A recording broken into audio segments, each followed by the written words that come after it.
Welcome to Buckets, brought to you by BetMGM, the king of sportsbooks. My name is Matt Moore. I'm the senior NBA writer for the Action Network. This is your NBA season review pod. We're going to talk about what we got right, what we got wrong.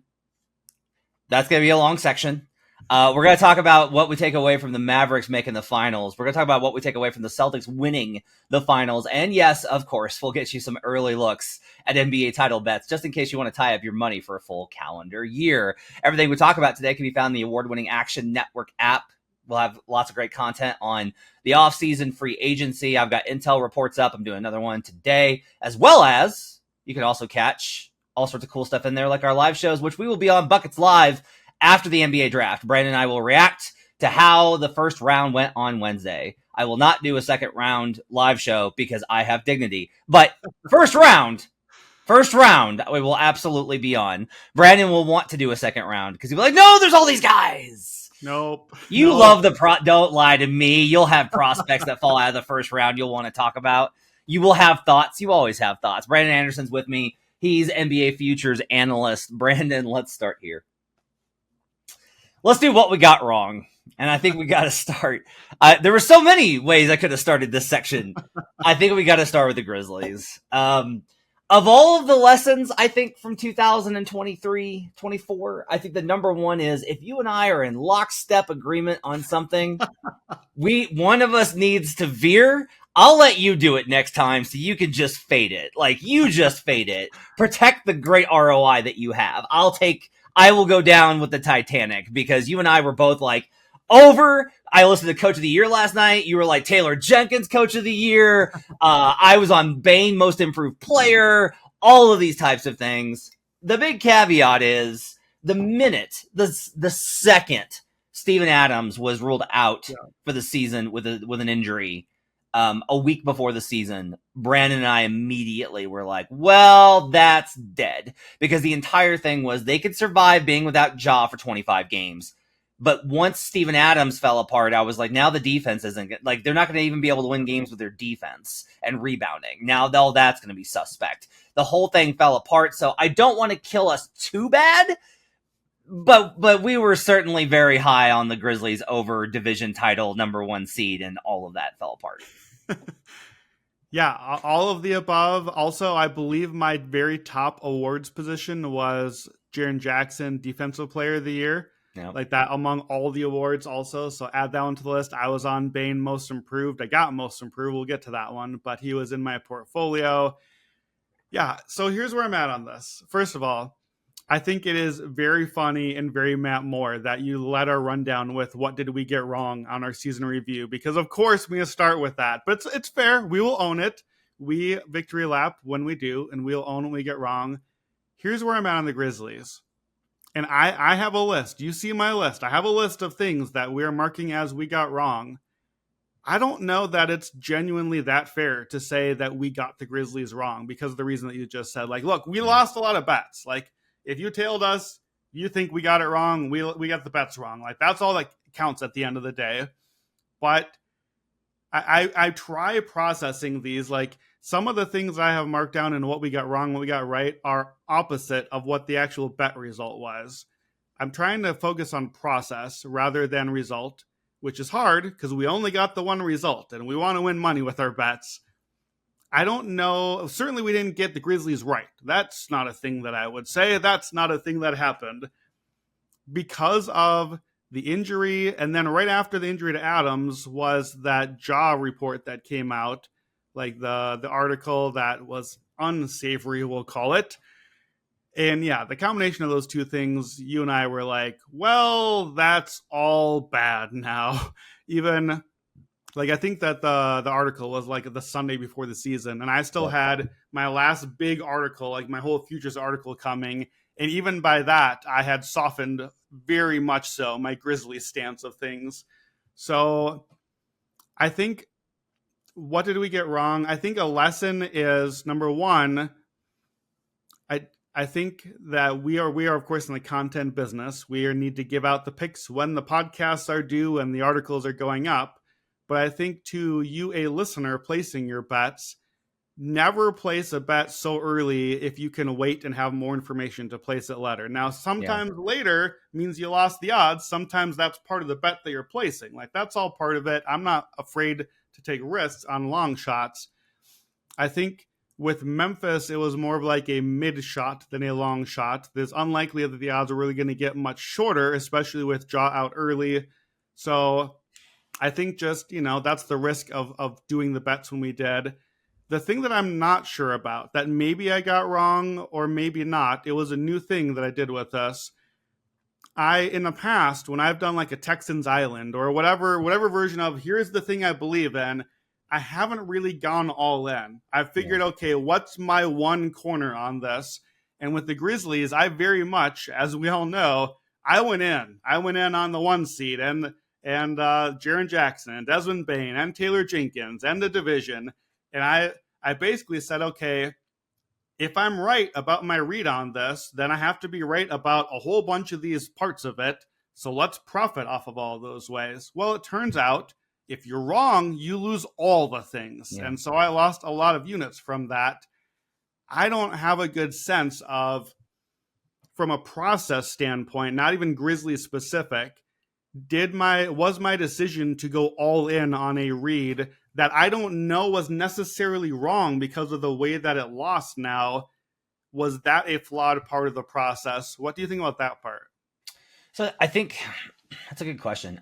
I think at least that I think it's probably better to identify, do you want to go long or do you want to go sure? So like taking just the win total over would have been a really easy way to be like, look, Taylor may not win coach of the year and Bain may not win most improved and they may not get the 1 seed.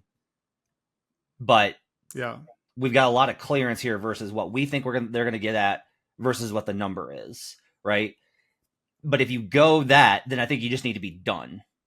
Right. I actually think that the awards votes are almost independent because like there's a good chance of like Taylor winning coach of the year and the over, but not Bane or not the 1 seed, right? But if you go the other direction, it's just like like I bet Memphis, a bunch of it actually bet Memphis 1 seed like 30-1, and that may have just been the better play to be like, if they're going to be good, they're going to be awesome, and you're going to have options. Not to hedge out of your profit entirely, but to really be able to be like, because you could still get good number 1 odds because it was so up in the air mid-season. So like if they'd been in that race, if they'd been in that contention with the Thunder and the Wolves and the Nuggets, then you would have had opportunities there to at least be like, I don't feel great about this. It's really shaky, etc. And just go big on the big number and then call it good because your investment is also lower in that instance, right? It's like, but that's like kind of the thing is like you have to put more money in on the sure bet, quote unquote, of the over on win total.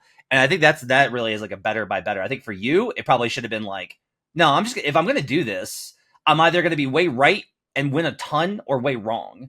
And for someone like me, who's just like, I just want to win a bet, I should probably just do the over on the win total. So yeah. Well, that's I think with this team too, like we've talked about teams before, like we'll get to the Suns. We've talked about like the Warriors or Lakers, the teams with the long tail outcomes where we specifically say, don't bet the median. Don't bet the over-under on this team. Like, if you want to bet it, we talked about like with the Pelicans. They're a team we've done that with several seasons now. You don't bet the median. If things go well, they go really well. I think maybe that's where I misjudged here, is I don't think I classified the Grizzlies as that. I was so confident in their median. I didn't bet the over-under because it was like a waste of time given how high I was on the high tail outcomes. Mm-hmm. So I guess I saved missing that one, but I think maybe the misevaluation was not even necessarily Grizzlies high-low outcomes, but just NBA high-low outcomes. Like in the NBA, when your season goes to hell in the NBA, it really goes there. Like when it starts going bad, especially with lottery odds and the way that everything goes and like, oh, I'm kind of injured. Maybe I'll sit out for a month now. Like it went really bad. And you and I have talked about this offline. The bets that we're talking about for the Grizzlies, pretty much all the ones that I've just listed are all longer odds. They're 8-1s, 12-1, 20, 30, whatever to ones. As a person betting long shots, you have to be willing to just look real stupid when you miss some of these. And I look very stupid for the Grizzlies bets that I made. A whole bunch of them. They sat in my app all together all season long, and I did not enjoy them. But if you're going to win long shots, you have to really lose long shots too. And I think to me, that is a lesson here. And I'll have more to say about Grizzlies later in this podcast.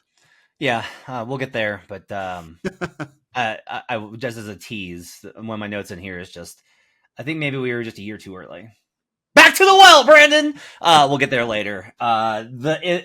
Grizzlies, I don't really feel that bad about because of all the things that you said. And most people that tailed us were like, "Hey, man," like we've mentioned it, and people on Twitter would be like, "Hey, man, like you didn't know that all this was going to happen." Like they had a year from hell, which is very nice of the people that lost money on very it. Nice.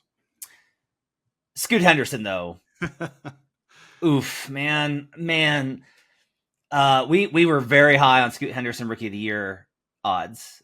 We were just like, look, if Wembanyama isn't what he is hyped as, Scoot is going to be great. And he looked awesome at Summer League. And I was riding high off of the Paolo Banchero, looked high off on great in Summer League, and was like, yes, lots of minutes. This is going to be great. And God, that one just melted into oblivion. The only real takeaway I have from that is that, and this is kind of being echoed in a lot of NBA circles, and look, this is the last year we're going to have to worry about it because the G League Ignite's going away, thanks to NIL and a number of other things. But it really just looks like Ignite is not the factory for top-line rookies. And there's been complaints in coaching circles about what these guys look like coming out of Ignite for a number of reasons. And so, look, Mattis Bazelis this year, Ron Holland, those are going to be two guys that I'm just going to be like, look, if we get to midseason, maybe I'll bet them at a short number if they look awesome as rookies. But I am not taking a preseason position on an Ignite player after the disaster that was Scoot Henderson. I don't want to blame all of this on Ignite, but like after Jalen Green, I am at the point of being like, yeah, that one was regrettable. Now, look, this doesn't mean that Scoot can't be a great NBA player. He's a rookie point guard. He had a rough start to the season, got hurt. Yeah. And like once you get hurt, everything's thrown off, and the team's still trying to play, and the roster's a mess. And I don't honestly know why Chauncey Billups is still coaching them, and like the whole thing's a disaster. But Scoot Henderson in my opinion, was our biggest miss of the preseason.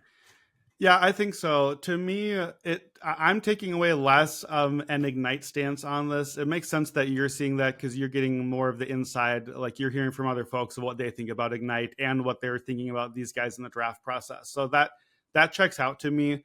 To me, this was like a DOA bet where Scoot sucked for a couple of games and like by game 4 got injured.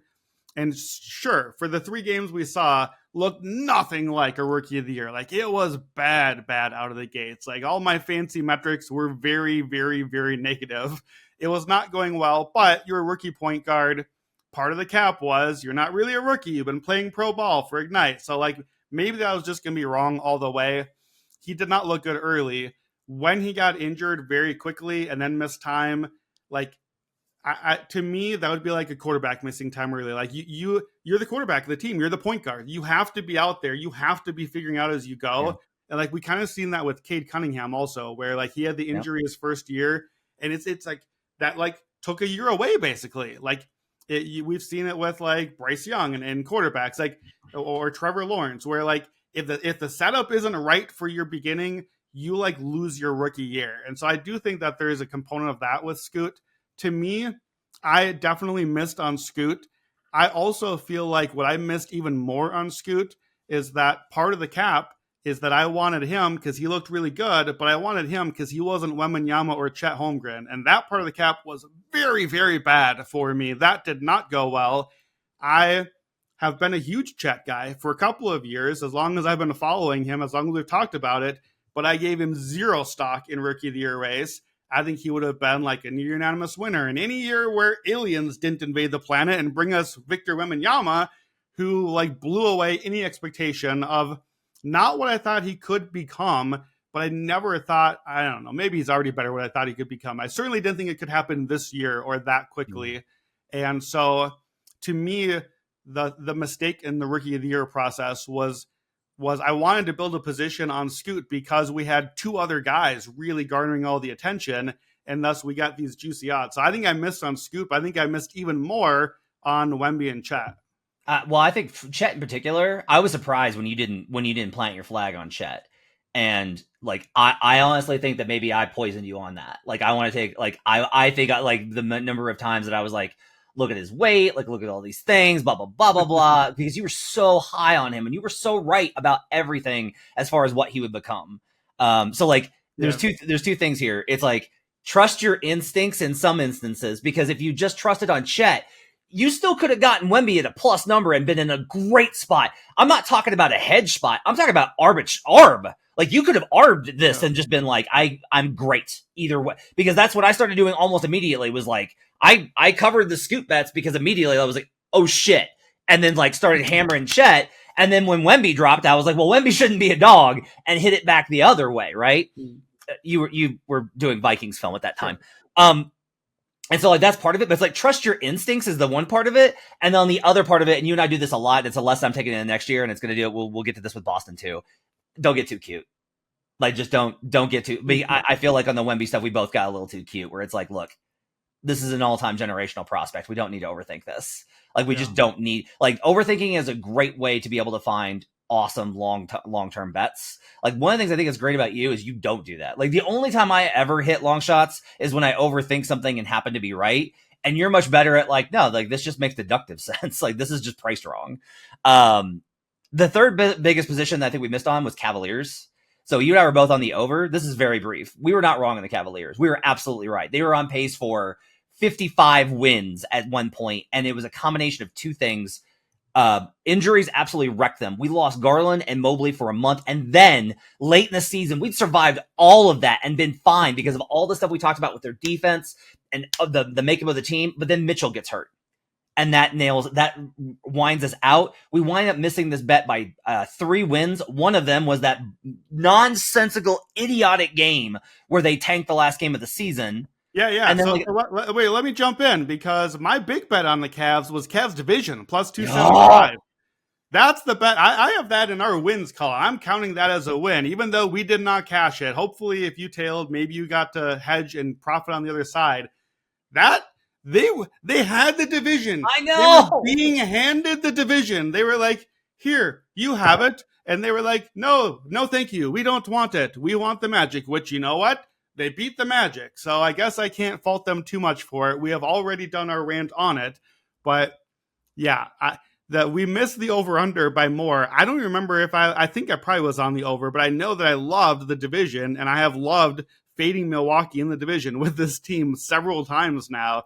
And man, it was there. It was there with like 10 minutes left of the season, and I was even like, I'm going to be honest, I believe on that Sunday afternoon, I was like pulling up receipts to be like, here we go, baby, Cleveland, we got it. I was like prepping my like tweets to fire off, and all of a sudden I looked at the score and I was like, what? Did I see the score wrong a second ago? What just happened? So mad.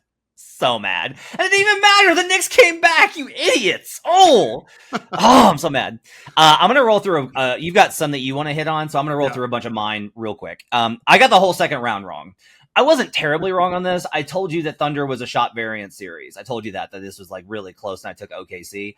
Those that follow me on Twitter know this. I'm going to go to my grave being like, no, OKC should have won that series versus Dallas, and then we avoid a whole bunch of nonsense. Now, I appreciate it because I was able to bet Boston and just absolutely clean up because Dallas was not a serious finals team.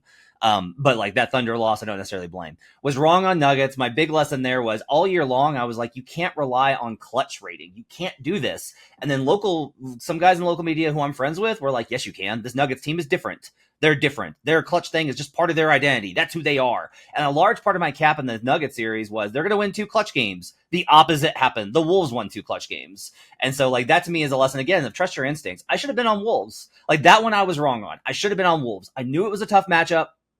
I knew that Denver was reliant on these things, and I knew that Jamal Murray was banged up. And none of that got me across the finish line because I was like, I don't want to look stupid for fading this team that I've said has the most championship equity. Knicks, I kept saying in that series, I was like, I think the Pacers are better, but I got bullied into it by the millions of Knicks fans that we work with. Now, I didn't bet that series aggressively, but I just should have picked Pacers and been outright with it. And if you want to say, well, they only won because the Knicks were hurt. Well, guess what? The Knicks were hurt because Tom Thibodeau is their coach. Cavs, I wanted plus 2.5 on that. I didn't want it betting it because I said I wanted it after. And by the time that we got there, Jared Allen was out. And I was like, I don't think that this is a good idea. And the Cavs won game 2. So I didn't really have a spot to bet them in that series. Like I didn't have an opportunity to bet them, but I thought Cavs would keep that series competitive. But again, I'm not going to take too much of an L with Donovan Mitchell being out, but that is what it is. Shai MVP was the one that I kept going back and back. He finished second, right? So that's pretty good. the problem was just that the price was never right on this, and so I kept betting it because I was like, this price is wrong. Shai should not be this far back. Like he's very likely to win this, and he could have won had not everything gone the way that it did, including a late injury for Shai, which allowed Nikola to, if we remember, like the straw poll came out and it was Nikola. Shai had, I think, in my opinion, taken the lead, and then Shai got hurt and Nikola finished the job. But the biggest thing here with the MVP, I do want your thoughts on this. When we have an all-time great player, which Nikola is, and I would have agreed that he was last year, our rules for 29 and under, our rules for seeding, our rules for a lot of what winds up going on don't matter. That this is an all-time great, and even though those all-time greats don't wind up winning as many MVPs as we probably collectively think that they should, we need to not get caught in, well, because I did do that. I was like, yeah, but like 29-year-old, like they don't win at his age, and like the Nuggets aren't as good. And I didn't just get into the fact that everybody was like, Nikola Jokic is the best player in the league. He's the best player in the league. He's the best player in the world. Don't want to start that conversation, but he's the best player. That was the consensus at the time. And I ignored that and when I kept betting Shai, and I think that was a mistake. I think that's interesting with MVP because I went back and pulled up my MVP column. I did not re-listen to our podcast, but I remember the Shai part on our podcast specifically. I think that you have this in the wrong column. I think that your Shai MVP bet should be in the what you got right column. I think that looking at the process of what you did, I think Shai was the right process. You correctly talked me into Shai. He was my like fringe candidate on our MVP podcast. And I wrote the article first.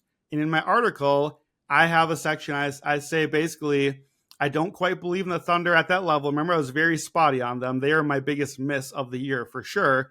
But there's a clear enough path that SGA is worth at least a small addition to your MVP portfolio. And if you believe they can make the leap, and I had mentioned the 52 or 55 wins near the top of the West, literally the thing that they did, he should be the top play on your board.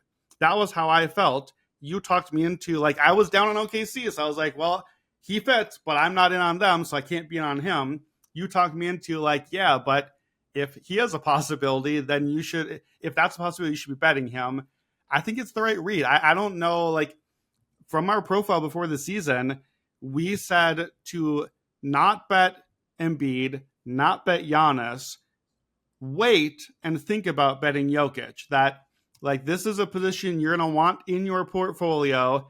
The age thing is tricky because Jokic, like, fit the age criteria technically by, like, 2 weeks compared to the other two guys that didn't. And we quibbled about, like, whether that was a thing or whatever. Like, Jokic, because he was the singular star on a team, based on how he continues to be treated by the media, we can argue about Jamal Murray, but that is how we're treating Denver. Like, he still fit the profile.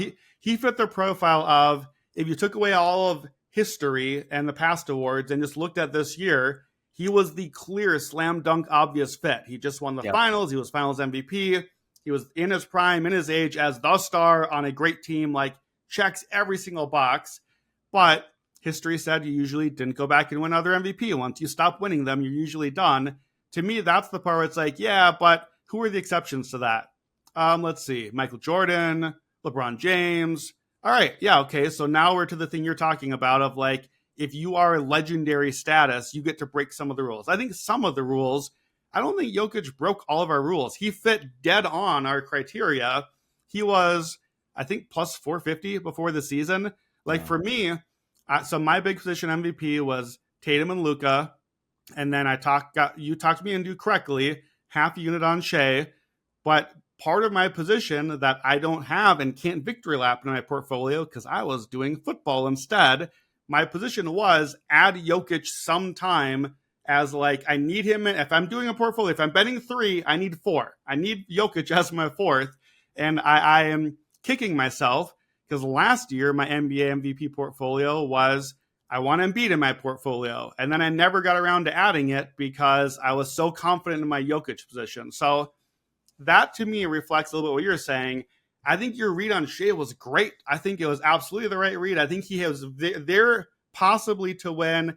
And maybe it was the injuries. Maybe it's the voters. We don't know how voters do it. But maybe the lesson is not that there is a historical legendary clause in that allows it. The lesson for both of us in separate seasons here might be you can't stop until you've won the award. If you're doing a portfolio and you're going to like build yourself a position, you can't count your money until you actually have it. And you probably needed to add some Jokic, and I needed to add some Embiid last year. And I think maybe we both had a read that we loved, but then got overconfident in our winnings because we loved it and saw it happening and forgot to like finish the job we'd set out to do. And to me, that's the lesson.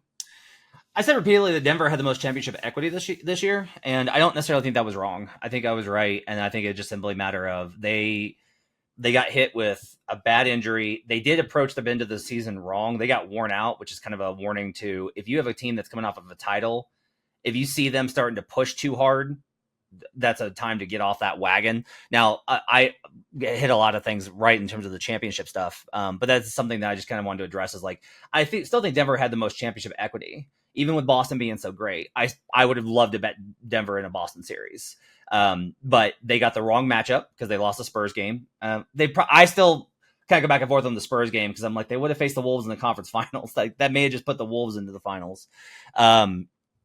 But I don't necessarily think that one was wrong, but it was something that ultimately they may have had the most championship equity, but it wasn't the one that wound up having the title. I got talked into the Hornets over, and I just feel welcome. It's not you. It really seriously wasn't you. It was that when I put out like what I thought the Hornets were going to win at, everyone was like, are you insane? Like everyone on Twitter was like, are you out of your mind? They have LaMelo Ball. And look, LaMelo got hurt, so maybe they would have gone over. But yeah, that one for the future reference. The next time I also laddered that. It was like, it was a bet I didn't like, and I laddered it, and I hate it when I do this stuff when I'm like, well, I'm just wrong, so I'm gonna go the other way on it. It's like I could have saved myself a lot of hurt by just being like one small piece on the over and be done. And then the final one is that every single in-season tournament future that I put in before the tournament started. Now, I came out great because I had a Tyrese Halliburton Finals MVP ticket. I came up with that with I was with that with Joe and Jim. Like I was on that wagon as well. Thought that was a great candidate. Thought the Pacers were an awesome team, and that got me to a place. You talked about this. You and I were talking about this about how like the damage that hedging can do. This was a great one where Pacers, we got awesome numbers before the tournament. So when it got to Lakers, because it's a one-game environment, I had awesome abilities to hedge it. When it got down to the semifinals, and I was like, the Lakers are going to kill the Pelicans, I was able to just I slammed everything Lakers and came out in a great spot overall in the in-season tournament. But I lost everything on the group winners, which to me is just wait for the in-season tournament. You don't know where these teams are going to be at in November. Don't try and get ahead of it. That to me was like the in-season tournament win. Let's get to some of the ones that you want to talk about for the things you got wrong. Yeah, just for me, it was three teams that stood out. Other we talked about Grizzlies already. Obviously, that was the big one. We talked about Scoot and the rookies. Along with the rookie conversation, I think I got spooked by Chet Holmgren in the summer. If you remember that, I was very spooked on, they're playing him as a 4 next to a center. That's the thing I didn't want them to do. Why is that happening right now? And I for all my positivity towards Chet and all my excitement about him, I think I let a couple looks at goofy summer league games over impact my being like, I was very tepid on what will he look like starting out. I wasn't just out on him, but I was not expecting. I mean, I don't think anyone was expecting him to jump in and do exactly what he did this way, but I was very tepid on that. I did not expect Jalen Williams to do what he did, either of them, but the all-star level one. I did not expect Shai to be this good and then make another jump this year. I missed all of it. Like Oklahoma City, to me, that tied to a number of bets. Like that tied to I was very high on Timberwolves division, which was right there and had a shot at it. But I also bet like Timberwolves 1, Nuggets 2, because I thought nobody else was in contention. And it turned out the Thunder were right there the whole way and won the division. So Oklahoma City just was a team that I never quite caught up to. And I mean, look, as we're recording this, they now have added on top of it, as of yesterday, Alex Caruso. They're a team that I am much more caught up to and ready to fire away on for next year. And certainly I'm not sure that they're done yet. So they were a huge miss for me in the regular season. And even in the playoffs, I didn't quite catch up to really where I was at on them. The Warriors I just was wrong on the Warriors. Chris Paul, I thought was going to make. I was right about Jordan Poole absence being addition by subtraction. That's not really saying that much, but I was wrong about Chris Paul being addition by addition. He just doesn't have enough yet. They're the 10 seed. I had them as a division bet, multi-units on that one. I thought there was a lot of upside there. That was one that you and I argued a lot about before the season. Like we had a whole thing on Warriors. You got me on that one. I think that I loved the Warriors a little too much from my like shooty hoopsy Steph. There's literally a Warriors ball right here in the picture thing. And also I think with time passing now, I am ready to accept and process that the last title, when it certainly I think is the last title of the Warriors dynasty, like that wasn't a we're back. That was a bonus icing on the cake. Everything bounced right, and all of our role players hit at exactly the right month. And like I have given bubble Lakers slander for Anthony Davis. We got his 1-2 month period, and we got whatever. Like I think all those things lined up in different but similar ways to that Warriors team, and I probably carried too much to that. Last one, just the Rockets. I have been the Rockets slanderer for as long as I have been on the Buckets podcast. They were a team that I kind of, if I'm being honest with myself, when we did our very first over-under podcast in like July last year, and my top play is one that we're going to get to as a positive hit, I almost like begrudgingly and for the gram, like went with the Rockets under, like, well, it's tradition, you know, I always come out with Rockets under. Like I liked it, but I noticed that I didn't like quite love it as you like, usually it's like my number one, like I'm in on it. It was more like, it was like top 5. So let's do 3. Yeah, it should be third. It's the Rockets. It's what I do. And I probably should have listened to the instincts of like, well, they were so bad that you can make a couple small changes and improve a lot in a hurry. To me, this is my mea culpa to Ime Udoka. I thought what he did with that defense was phenomenal. Yeah. And I would have never expected a team that young. And like I knew the floor was raising. That was the whole point of Fred VanVleet and Dylan Brooks. You raise the defensive floor and the competency. I never expected to raise that far, that fast, to be a 500 team. That would have been, to me, like a top 1 percentile outcome of what I would have expected. Like maybe even less than that, like 0.1 or something. So that was just a total swing and a miss by me. Can I ask you a process question? Sure. So I was with you. You talked me into Rockets under. I was like, we did that first pod, and I was like, yeah, he's probably right. I'm gonna tail him. And then the last game of preseason, we got through preseason, and I was like, I watched the Rockets and was like, oh no, like they're competent. They know what they're doing. And so I hedged out by playing back on the over. Should I have gone more? Because I basically just bought out of the position. Should I have bet more to compensate for like what I was wrong on, to make sure? Because the thought process is I was just like, man, I don't know. Like, I don't think that they're going under. I wasn't like, I didn't think they'd be as good as they were, but I thought that they were going to be. I did not like having the under position. Did I play that right? Or should I have been more aggressive and being like, no. If you were wrong, you should bet based off of that information. And like, if you accept that previous thing is invalid, I was like, well, I don't, well, maybe they go under. I was too indecisive about it. Or did I play that right? I think you probably played it correctly, even though it means that you won less this way. I think if you look at like, assume that there's 30 NBA teams. And if we're doing this right, probably we're placing like 6-ish over bets and 6-ish under bets. So, because there should be a huge chunk of teams in the middle that were like, it's close enough. Yeah. I shouldn't be betting that. Or there are different ways to bet those teams. So if that's true, if the Rockets were in your essentially bottom quarter of the league of most likely unders, there shouldn't be something in a preseason game that moves you so far that they are now in the top quarter of your definite overs league. Like that should, for the way that I do the process, like my numbers aren't close to the numbers. If I'm betting an under, it's because I'm like, I have them like 4 games, 6 games, 8 games under. So if I'm betting an over, it's the opposite side, which means that I saw something now that made me be like, well, I got that one wrong. I'm actually going to adjust them up by, 12 wins. They're 12 wins higher than I thought initially. Like something is very flawed in the process if a huge swing like that is coming. that late in the game and in the preseason. So I think unless you went from being pretty confident in the under to equally as confident in the over, which I don't think is a healthy process swing from a couple of, like, I think your preseason read was right. I remember being skeptical and you were right on it that, like, yeah, these guys are locked in, that like the teamwork, the coaching communication, like that stuff was key. And that's what you've talked about, that mattering in a preseason. I think that you can get that read right, which you did, and be like, all right, I don't want this position anymore. I'm out. And that's what you did. I think that's fine. I think to go all the way the other way and say, no, I'm on the other side now, that seems like a process that's not going to work well long term. Yeah. Like, I think you're going to lose too much in the long term because you're just bigging out along the way all the stuff that you're giving back, even if your read is right later on. Let's do some victory laps, man. We did get a lot right. Let's hit this one. You and I, as much as I started debating like, hey, if we're in lockstep agreement on something, one of us should fade it.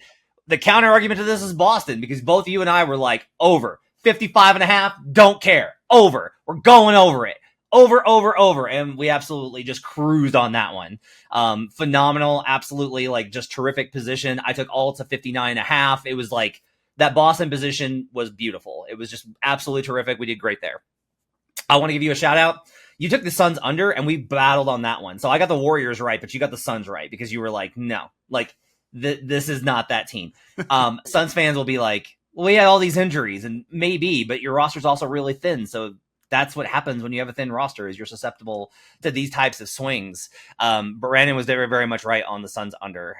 We were both in on Bucks under. Woo! Oh my God, what a great bet. So we bet the under when it first came out, and then we bet it again after Dame got traded. And that was like our double down. Like, you and I text, I was like, I think I got it. I remember texting being like, I think we got to bet him under again. And you're like, I was just going to say it. We went back in on the under after the Dame trade when it popped up to 55.5. We hit on both. We hit on the pre-Dame number, which is phenomenal.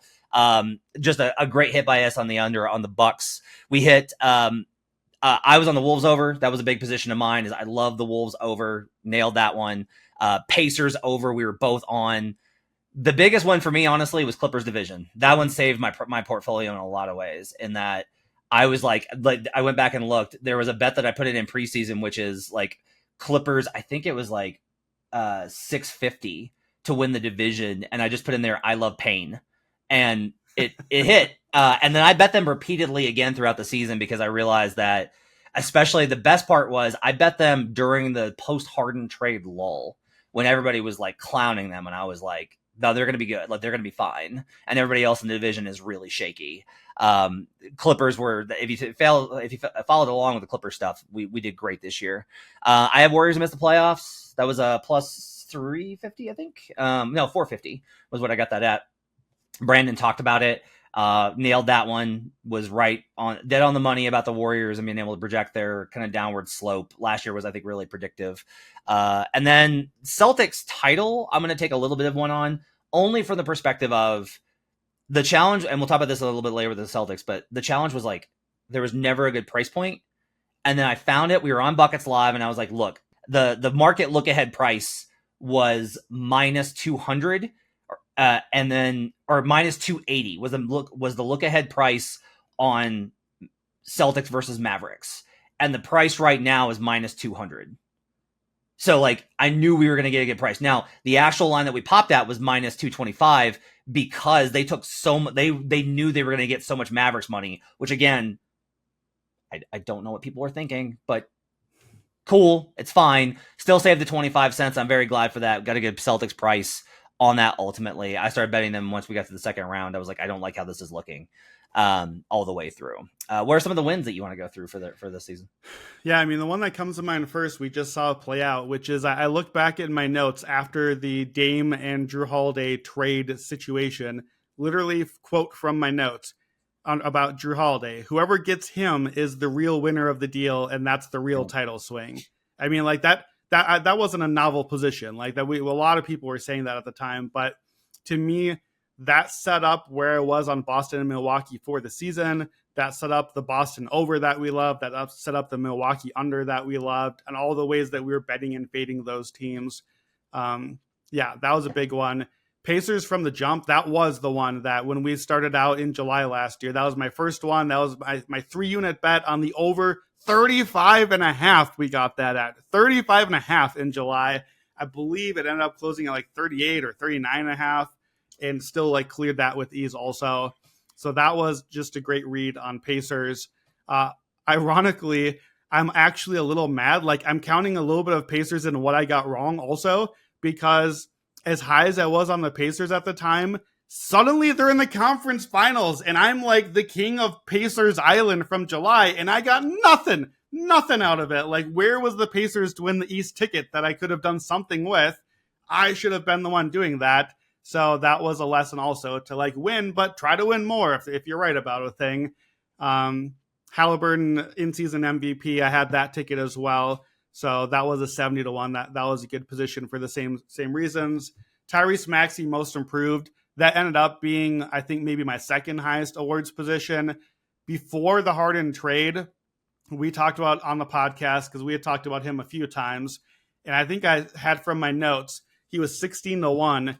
And I basically said I would make him plus 300 if James Harden is off this team. So let's do the math. Is there enough of a chance to close that gap of Harden getting traded to leave that open? Yes, there is. We know the history with James Harden. You've got to go bet this. So that was one I bet and then doubled and then tripled down on. And so that was a big win. Naz Reid, 6-man. Somehow in a span of like 4 months, I was on buckets one time. And it just happened to be like an hour after Karl Anthony Towns got injured. And I was like, well, shoot, we're going to have to react to that, I guess. And that was the reaction. You and I both grabbed that one on that podcast. So glad to get that one in the season. Suns, Lakers, fades. Both. Those were teams that I was on fading. I had both to be in the play-in. Suns plus 750. We missed by a game, but I'm counting that. Like that is a good read. You should be missing plus 750s by a game if you're making good reads. Lakers was plus 210. They did end up there. They are going to end up there again in perpetuity until something changes with that team. I'm gonna victory lap point of attack defense. That was my whole thing on the Bucks, and they dropped from 4th to 19th. That was what we watched in the finals just now. Also, that was what Boston was so good at. I guess it's just a Drew Holiday thing again. And then the last one, I just added this as we were talking. I'm proud of this about myself. This is a thing that I think is a real area of growth that I am just noticing. A thing that I noticed that happened a couple times this year is, like, as far as building a portfolio, we talk about build a portfolio of MVP. Like, who do you want? Who are your other positions? Like, how are you building a portfolio? So I bet everything, right? I bet all the teams. We do all the teams. I have the futures article that has something for every team. Like and even if there's a team I don't really have a whole lot to say about, that only makes me dig deeper and find some bet, something to go with. And typically, if there's a team that I'm just like, I don't have a good read, I'm out. And I just kind of skip them, or maybe I take the under or whatever. So I did get the under on Spurs. That was a good win. I missed on Wemby. We talked about that. I missed on Oklahoma City. We talked about that. Those were two of my biggest misses this season. However, I did end up placing the Shai Gilgeous-Alexander MVP bet. It did not hit, but you helped talk me into, if you're wrong, Brandon, about Oklahoma City, how would you be wrong, and what is the outcome that you might be wrong with? If I was wrong about Wembanyama, what would be a way? Well, I ended up getting 12-1 to lead the league in bets. He was 50% higher than the next closest guy. It turns out he is giant and blocks all the shots. That was a thing that could happen. And this reminds me, too, of the Brock Purdy NFL MVP ticket, where I hated Purdy. That you and I and Raheem Palmer, our colleague, I've never been the Purdy guy. He's the Purdy guy. I was like, I hate San Francisco. I'm out on them. I spite bet him for MVP because what if I'm wrong? I guess it would have to be for this stupid reason. He didn't actually win it, but he was the favorite in the final month of the season for that stupid reason. So I actually am quite proud of my growth as a bettor.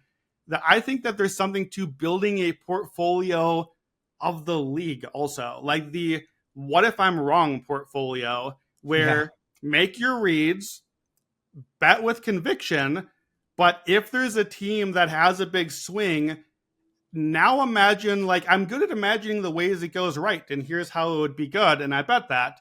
What if I'm wrong? How could I be wrong? And what is the way to bet that as just a small bet? Like, don't bet against my conviction, but add a little bit to the portfolio to say, okay, what if I'm totally wrong about Oklahoma City? And that bet didn't cover me, but it did give me a position that I could have built on later.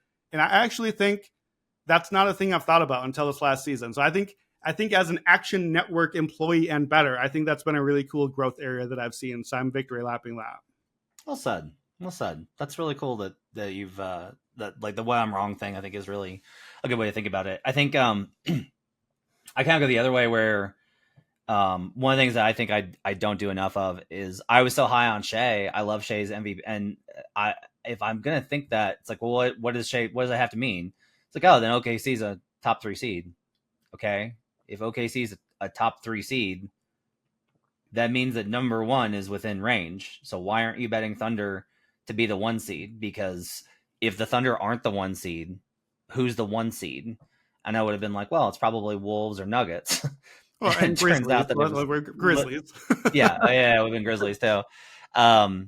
You know, and to put those into those conversations. And so find some of the corollary bets, like I said, not going too far on it. I think it's more just being like, if there's a strong correlation, it's probably worth putting in the 2, where that way I could have won 1 seed with the Thunder, even though I lost on that. Yeah. I think also an important thing I think I learned for MVP is, and like, look, we talked about Shai and like, you know, was that a good bet or not?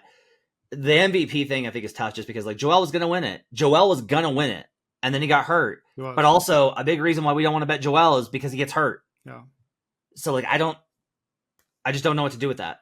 I really don't. And we'll kind of see how that goes. To me, the only real lesson from that is that this season is real long and you got to be patient and you got to be willing to add to your position. And like, frankly, again, with me not covering the NBA as closely during football season, that is like a genuine serious flaw in my strategy of betting, that like I can't be in on a billion positions at the beginning of the season and then like show up again in February and be like, all right, what did I miss? Be like, you missed chances to bet correctly on things along the way.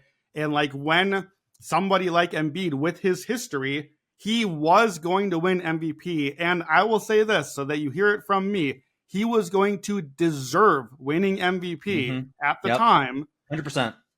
But he also is Joel Embiid, and we know that he often gets hurt, and that should have been an opportunity to bet on other options. That was the chance to add a Jokic ticket. That was the chance to get in on Shai if you weren't in yet. Like, betting on uncertainty and voters changing their minds and 5 months of season left for weird things to happen, I think is a very important lesson in a season as long as the NBA.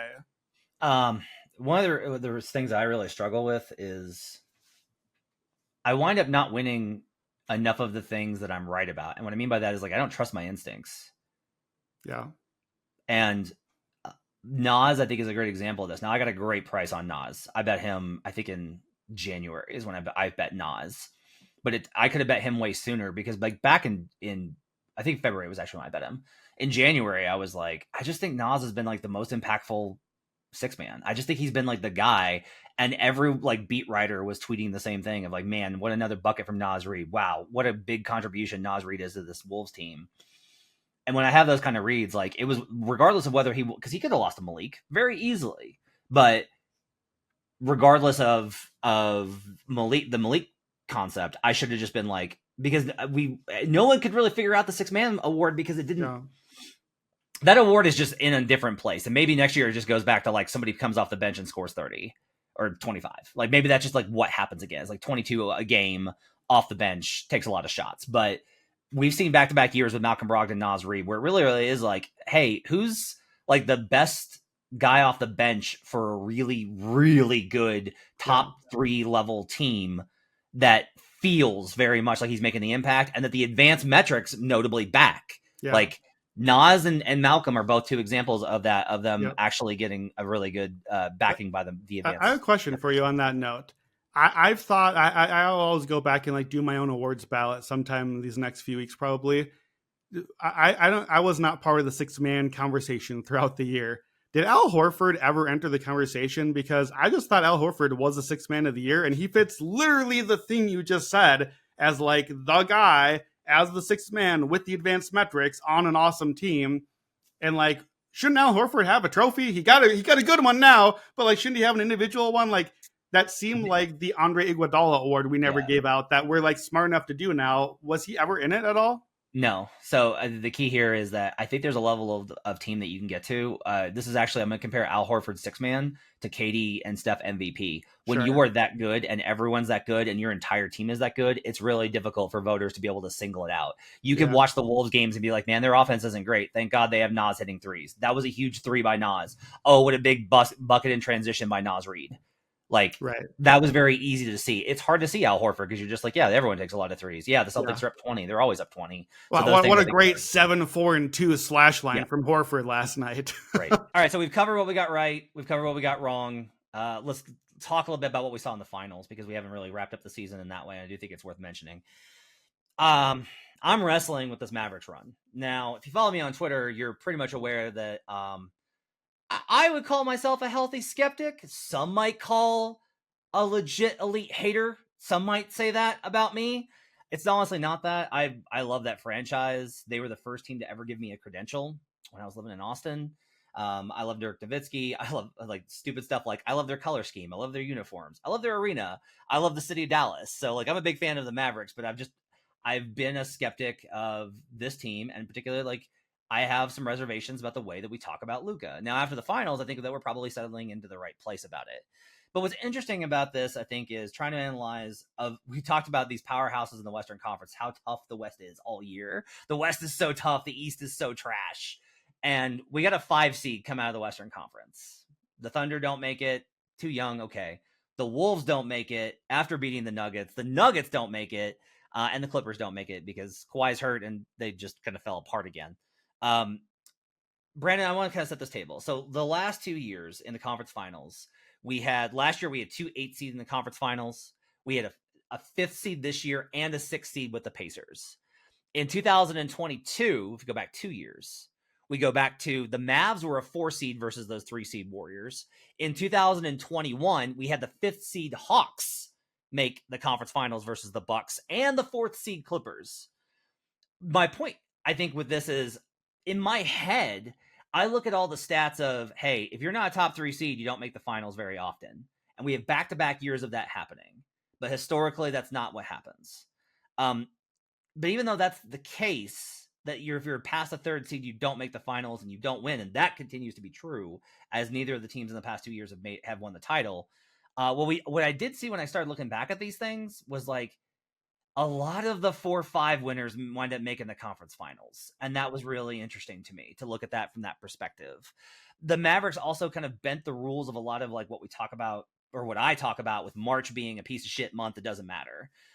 This is after the Lakers did this. They trade for D'Angelo Russell and Rui Hachimura and Jared Vanderbilt, and the Lakers make the conference finals. The Mavericks this year trade for noted defensive behemoths in Daniel Gafford and PJ Washington, and that boosts them to the finals. They made the finals, 3 wins short of a title. Post All-Star, the Mavericks went 31-8, 32-17. So I have 2 questions for you, and the 2 questions are, do I need to start moving away from the idea of the top 3 seed thing? And then 2, do we need to evaluate trade deadline moves differently for postseason futures now? So let's do one at a time. The top 3 seed thing, I'm not ready to leave behind yet. I think it is still informative. I think it did inform both of us to say, hey, we made it to the finals. The Mavs, no asterisk. You're here now. You got a chance. But it is still a 1 seed versus a 5 seed. Like we do. There was, I was on a podcast, I think, with Joe and Jim. And I think Joe asked a question like, does it matter that the Mavs have beat better teams than the Celtics have? And I answered differently than he was asking. Like, I think he was asking, like, how much credit do the Mavs get? And I was like, yeah, it matters because the Mavs beat the better teams. And now Boston doesn't have to play the better teams. They get to play Dallas instead. Like, that's the part that actually mattered, was not that Dallas is so much way better than we necessarily thought, but that sports happen and Dallas won, and they won fair and square, and it's not taking away from them, but they made it so Boston didn't have to play Oklahoma City or Minnesota or Denver in the finals. And like we saw that for other reasons with no Knicks, no Sixers. Like, you can only beat the teams in front of you, flags fly forever. But I think we still, you've talked about these teams making a run. The Warriors were an exception in a lot of ways of things in 2022.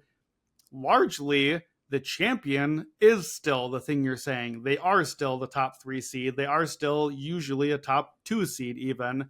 And so I think it more and more the playoffs do feel like a battle of attrition. And it's just like, well, we knew there was like 6 teams that could win the title, and one of them is left standing with some healthy dudes. And credit to the Celtics, who also had a very major big injury and still steamed through everybody. Like, that needs to be said on their behalf as well. That's part of why depth mattered so much there. That's its own other thing. I think the top 3 seed thing still matters. I do want to comment too on, you said that you notice that the 4 and 5s, if they do win, if they beat the 1 seed, they sometimes keep going. So that's interesting to me, because I have noticed when I cover March Madness, if you are, picture the bracket, you got the 116 and then you play either the 8 or the 9. And usually, like once every 2 years or so is how often an 8 or a 9 beats a 1 seed. What I've noticed historically is when you are the 8 or 9 seed and you beat a 1 seed, history says you're the 1 seed now. Like, the way that you perform going forward after that, because usually you're 8 or 9 and now you're playing like 4 or 5 and you're the underdog in the next game, and they consistently beat those teams. And they often win another game and even make the Final Four, even though you are, quote, just an 8 or 9 seed. So I almost wonder if it's a similar thing here, where if you beat the 1 seed, you're the 1 seed now. Like, we normally process the opposite. Oh, big upset. The 1 seed lost. We only talk about the 1 seed losing, and it just happened to be Miami that took their place, or Dallas that took their place, because the 1 seed was so bad and they blew it.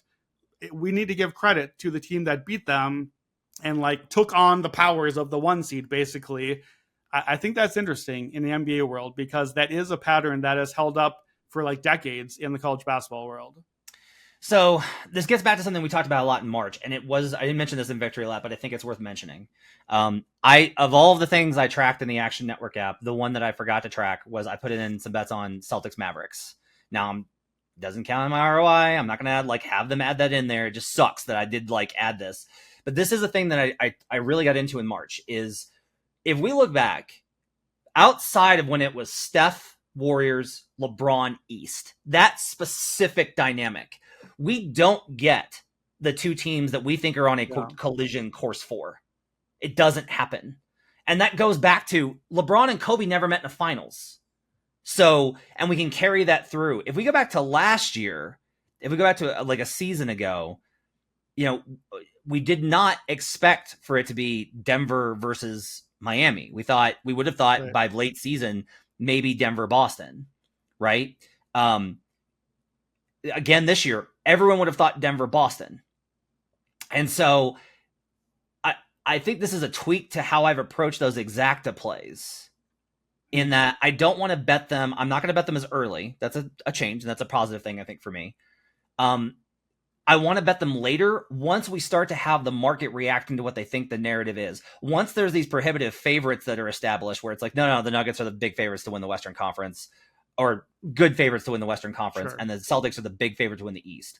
If you play against that late in the season by being like, I'm going to take the teams, you don't take every team. That's where you start, you will negate your value there, even at these high numbers.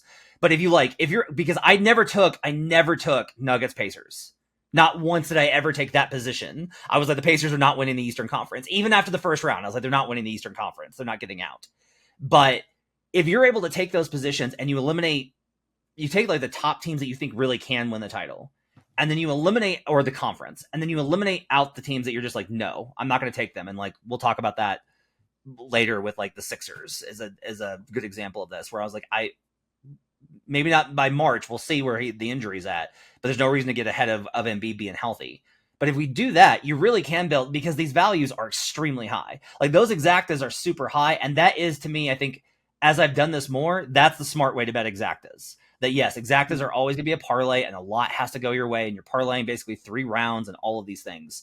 But if we do know that the best teams tend to win, but not both of the best teams tend to win, that to me opens up an opportunity to get really good positions on some of these teams.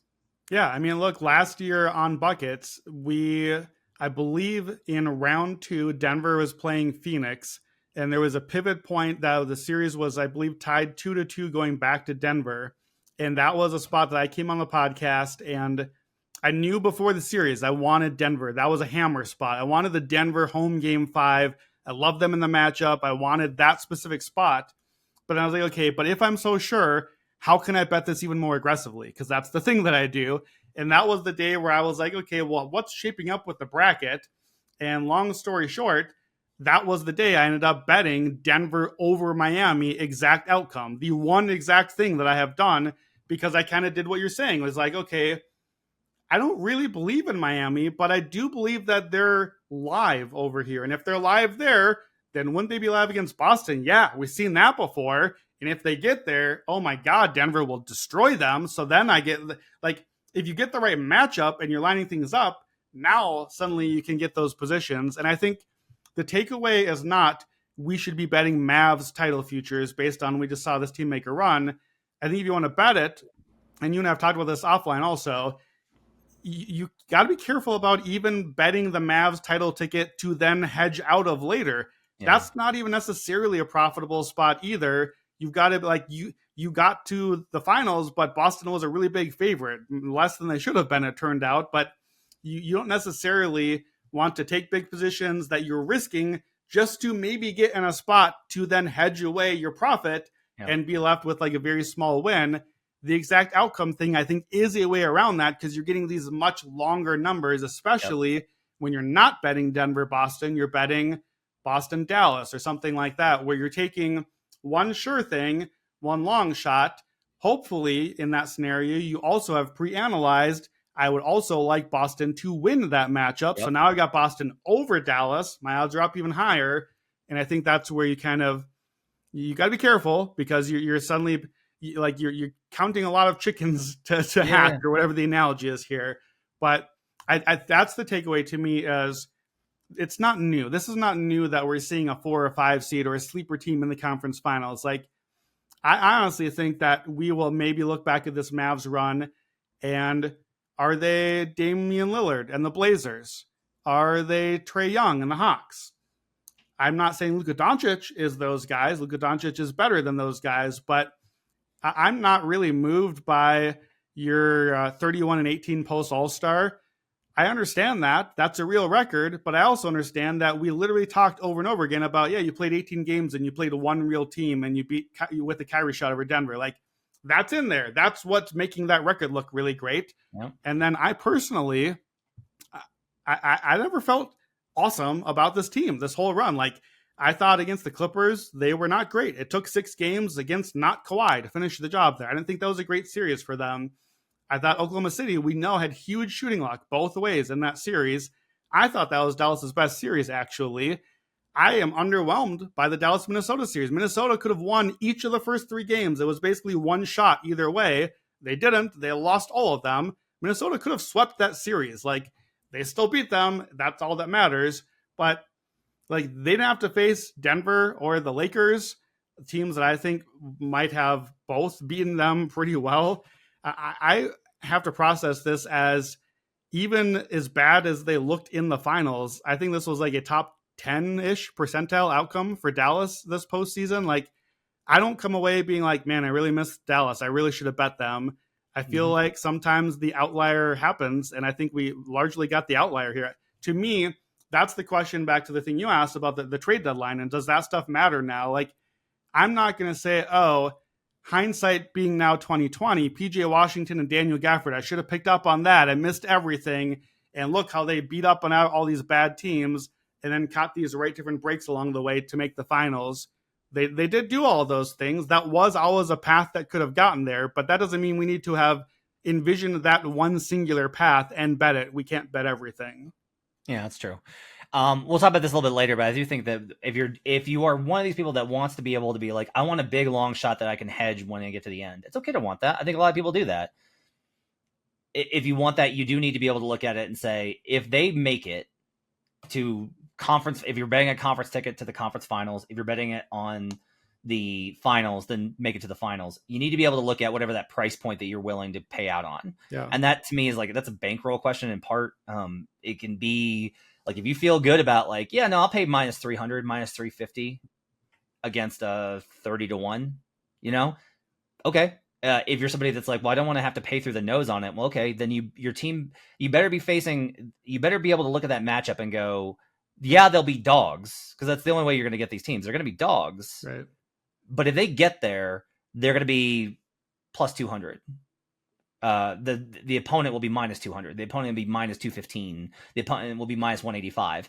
And those are acceptable hedge rates for me. Like, you do need to look at that and not just be like, well, if the Rockets make the finals and I've got a 60-1 ticket, like, yeah, but you're going to be absolutely paying through the nose on that. It's going to be painful for you to be able to get the ability to hedge that appropriately. You had one question here that I thought was really interesting to end. Dallas. Let me ask two quick questions on Dallas. So the way that I process these things about like, how was my bet, and trying not to go by the result, but how was the process is, so for me, looking at the finals, if you somehow had a way to like snap your fingers or Men in Black zap ourselves or something, maybe that's not the right one, but effectively, having seen what we just saw for 2 weeks, we've now seen them play 5 games. We've seen the matchups. We saw the coaching. We saw all that stuff.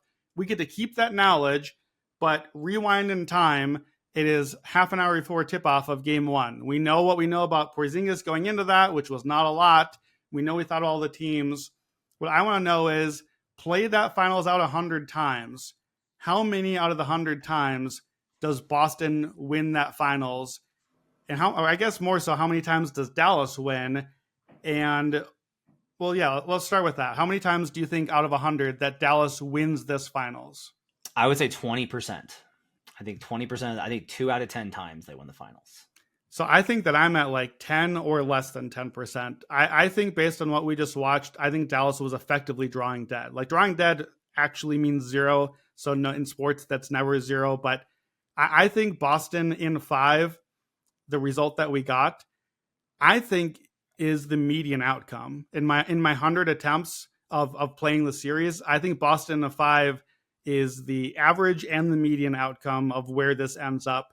I have a really hard time envisioning playing this all the times over again.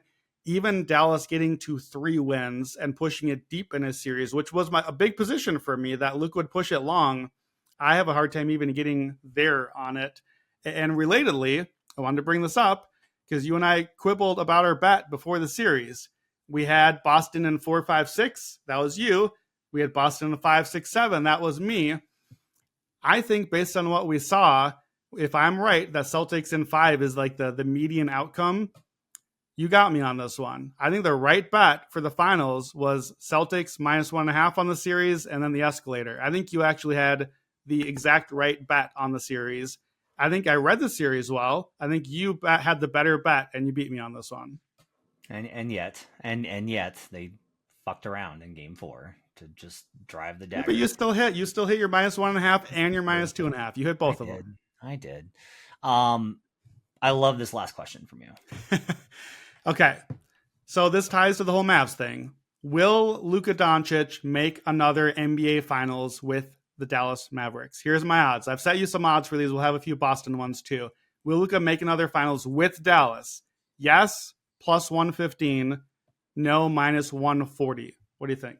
I would hammer yes, plus 115. Wow. I would bet it into oblivion. I would bet. So like, I would put his finals appearances with Dallas, including this one. I would set the over under at 2.5. Okay. So you're confident that there will be one more for sure, and then possibly still at least one more to put it at the 2.5. So explain your confidence. Okay, so that doesn't mean next year.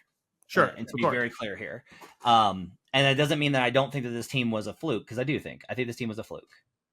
Like, I understand that that's going to make people mad, but I watched the series. I know the matchups. And like I took Mavericks first round. I took Mavericks third round.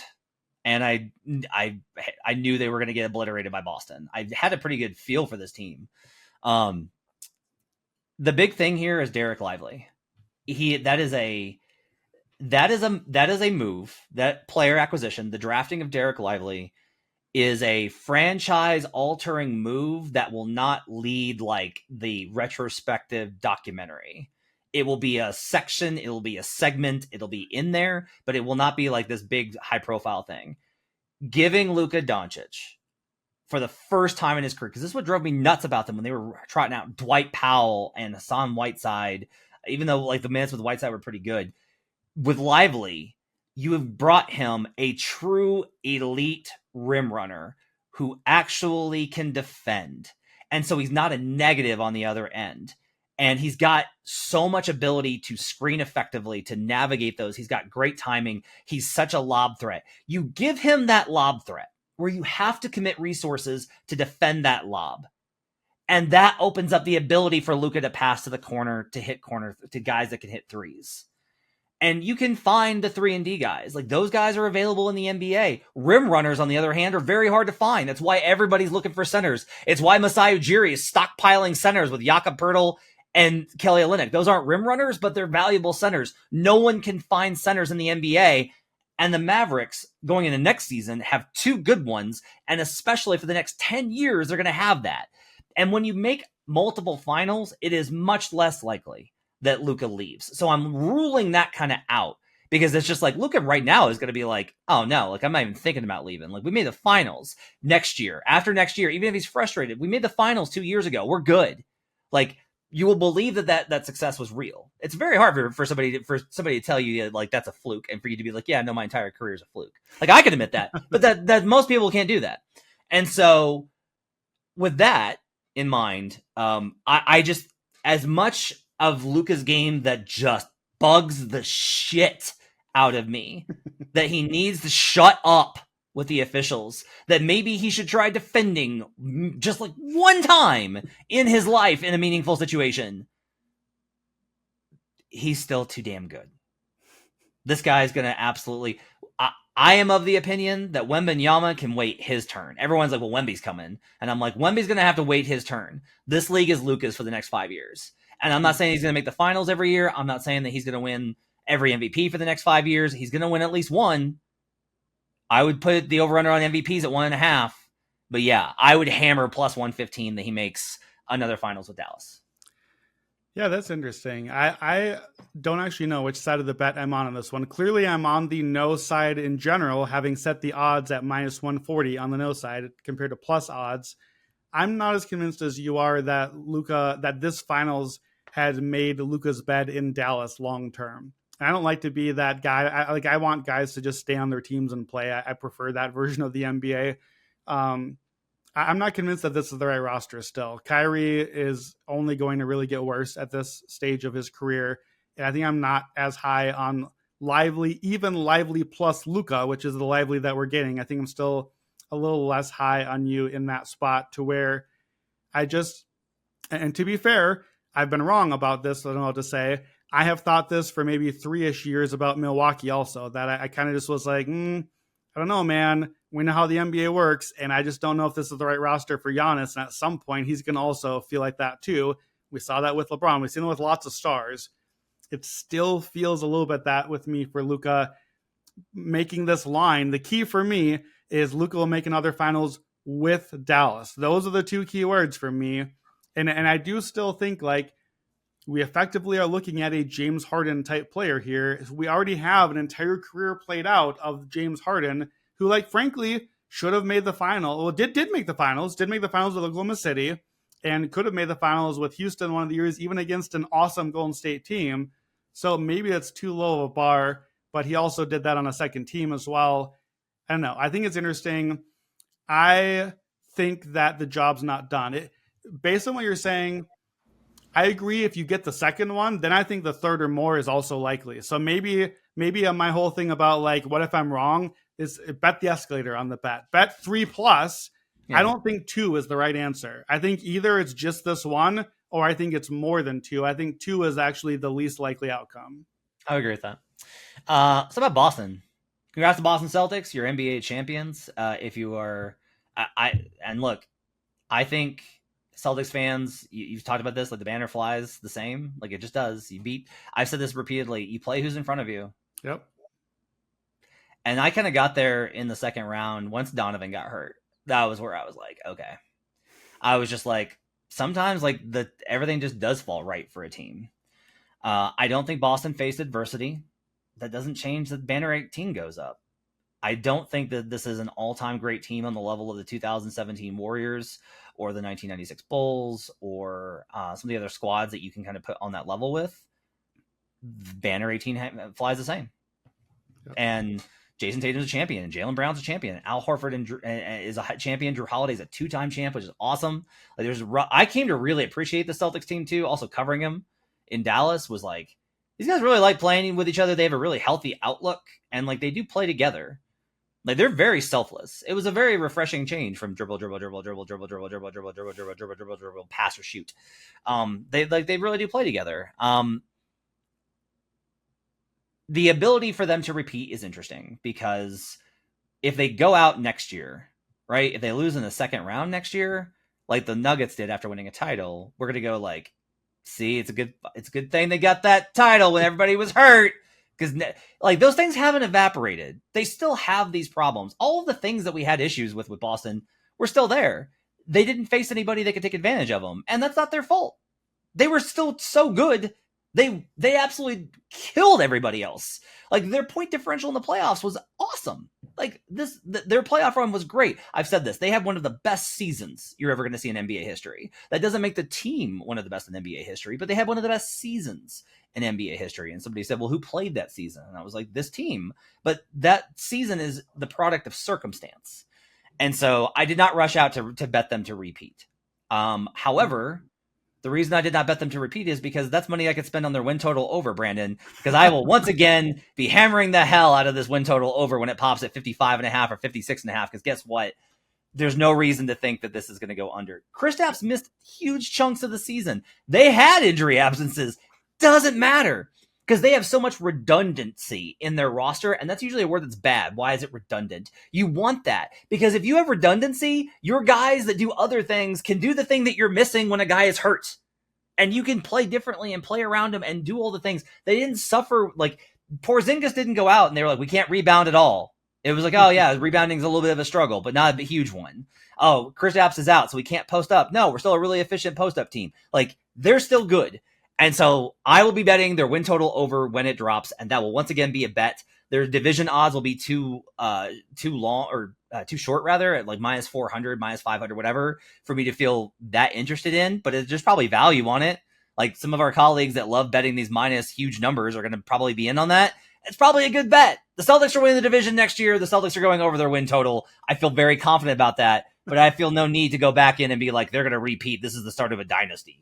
I do have one caution for you on that. I believe if I saw this right, and this is going to give you caution, I'm going to walk you back from the position you just took. Do you know where Boston starts its new season at? No! They're in Dubai. No! I told you it was going to give you a real pause. I believe Boston and Denver are headed to Dubai, which is interesting because Boston-Denver finals is the thing we're going to spend the entire year building up to. And you've got a lot of data that says that is real bad for you. Yeah, so you're going to hear this a lot in the win totals. If you go specifically, if you have to travel, like whatever, I don't know the distance, however many time zones it is to get to Asia, right? It's not about going to Asia specifically. It's just like, for whatever reason, if you go to France, you're usually fine. I think the Wolves went to France and we're fine. But if you go to, for whatever reason, if you go to the Middle East or Asia, there is like a map, and I know everyone's like, Dubai's not in Asia. Correct. But like, if you go to that far, there is, for whatever reason, there is this massive downgrade. But I gotta look at the Abu Dhabi results from last year and look at those, because maybe that's different. Sure. Maybe that's better. Because a lot of this honestly is because when teams have gone to China China in particular has so many NBA fans, Yeah. and it's such a large country. You're traveling further with more stops for fans because there's like you're NBA doing is so more. huge It's there. not just the Yes, game. You got like a whole right. tour you're on. That's now. the problem. Is like Yeah. they'll talk about how like we didn't have any time for training camp because we had to do all this stuff in China. So that's kind of thing. Okay. Okay. What else you got?